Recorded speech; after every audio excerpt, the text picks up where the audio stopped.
وہ لوگ جن کی دعا اللہ تعالیٰ قبول کرتے ہیں۔ ابن ماجہ کی روایت ہے جس میں آپ صلی اللہ علیہ وسلم فرماتے ہیں 3 آدمیوں کی دعا اللہ تعالیٰ قبول کرتے ہیں جس میں کوئی شک نہیں۔ نمبر 1 مظلوم کی دعا، نمبر 2 مسافر کی دعا، نمبر 3 باپ کی دعا اولاد کے حق میں۔ نمبر 1 مظلوم کی دعا دیکھیں گے۔ دعا بدعا ایک ہی ہوتی ہے عربی زبان میں۔ اگر ہم اچھے الفاظ میں اسے دیتے ہیں تو وہ دعا کہلاتی ہے، اور اگر برے الفاظ میں دیتے ہیں تو وہ بدعا ہوتی ہے۔ جیسا کہ فار ایگزامپل، یا اللہ یہ ظالم کو ختم کر دے۔ جس پر ظلم ہو رہا اس شخص کے لیے دعا ہے، لیکن اس ظالم کے لیے یہ بدعا ہے۔ نمبر 2 مسافر کی دعا۔ جب ہم سفر میں ہوتے ہیں تو ہمیں چاہیے ضرور بضرور یہ دعا کریں۔ نمبر 3 باپ کی دعا اولاد کے حق میں۔ عموماً مائیں دعا کرتی ہیں، جبکہ باپ کو چاہیے کہ باپ بھی دعا کرے۔ اس کا مطلب یہ نہیں کہ باپ صرف مائیں ہی دعا کریں، باپ کو بھی پہل کرنی چاہیے۔ جیسا کہ حدیث میں ہے باپ کی دعا رد نہیں ہوتی بیٹے کے حق میں۔ نمبر 4 نیک اولاد کی دعا والدین کے حق میں۔ اور اسی طرح نیک اولاد کی دعائیں والدین کے حق میں قبول ہوتی ہیں۔ ہم صرف یہ سمجھتے ہیں کہ بڑے چھوٹوں کو دعا دے سکتے ہیں، لیکن چھوٹے بڑوں کو بھی دعا دے سکتے ہیں۔ جہاں باپ کی دعا بیٹے کے لیے ہوتی ہے، وہاں بیٹے کی دعا بھی باپ کے لیے ہوتی ہے۔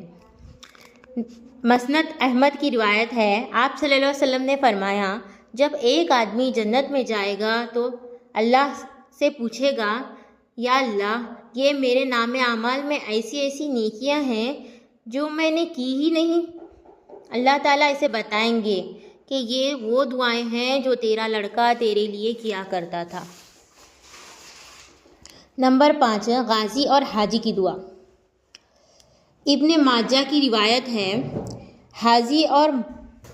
حاجی اور غازی کے تعلق سے کہ آپ صلی اللہ علیہ وسلم نے فرمایا جہاد فی سبیل اللہ کرنے والا اور حج اور عمرہ کرنے والا اللہ کا مہمان ہے، اللہ نے انہیں بلایا ہے تو وہ آ گئے، لہذا اگر وہ اللہ سے سوال کریں گے تو وہ انہیں عطا کرے گا۔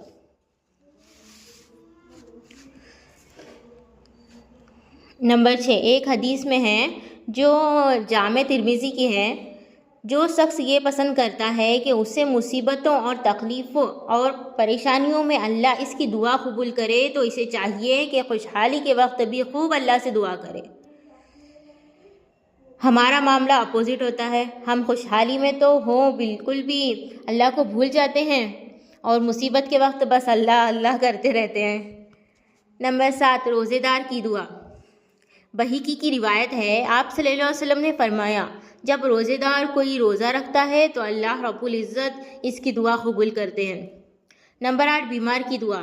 اسی طرح بیمار کی دعا کے تعلق سے ہے کہ یہاں تک دعا کرے کہ جب تک دعا کرے کہ وہ ٹھیک نہ ہو جائے۔ نمبر 9 اور وہ شخص جو اپنے بھائی کے لیے غائبانہ دعا کرے اللہ تعالیٰ اس کی دعا قبول کرتے ہیں، یعنی اسلامک بھائی کی دعا۔